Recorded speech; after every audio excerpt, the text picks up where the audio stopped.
Alors, pour l'usage des crayons, vous savez qu'il existe des crayons HB, des H, des B. Bon, à quoi ça correspond? C'est très simple, vous allez voir. Quand on dessine, ce qu'il faut avoir pour un dessinateur, c'est un geste naturel. Vous voyez, si j'ai mon geste naturel, j'arrive à dessiner ça très rapidement. Je suis nature, c'est mon trait normal. Maintenant, nous savons que si nous voulons dessiner quelque chose en premier plan, ce qui est en premier plan doit être plus foncé.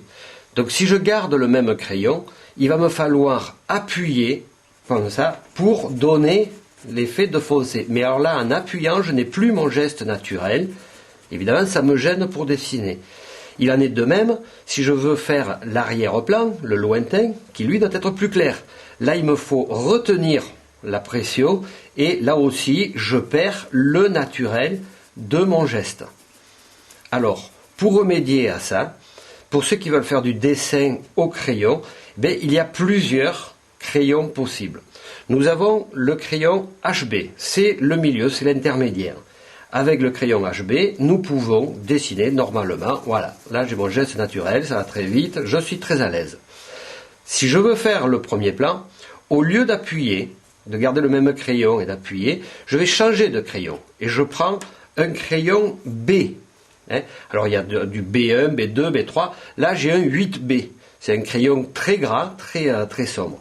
Et ça me permet de dessiner avec ma pression normale, tout en restant naturel. Ça me permet de dessiner, vous voyez, très naturellement. Je fais de suite des traits beaucoup plus foncés. Pour les lointains, il faut avoir des crayons beaucoup plus durs pour justement montrer que c'est loin, que ce n'est pas très noir. Donc on va utiliser des crayons H. Là j'ai un 3H. Ici, bon, il y a 9H, ça peut être beaucoup plus dur. Et regardez, si je prends ce crayon 3H, en appuyant normalement, en gardant mon geste naturel, j'ai de suite, vous voyez, un trait qui est beaucoup plus clair que le moyen. Donc vous voyez l'usage des différents crayons. Vous prenez un crayon HB pour dessiner normalement. Vous prenez des crayons B pour travailler les premiers plans, pour donner des contrastes très puissants.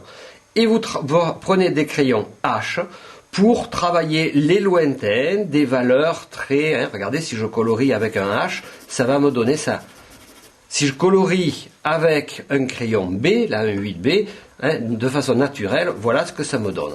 Vous voyez, tout ça, ça me permet de garder mon geste naturel plutôt que de retenir ma pression ou d'exagérer. Là, je casse mon dessin, je casse mon geste qui normalement devrait rester naturel. Voilà l'explication des crayons H, HB et B.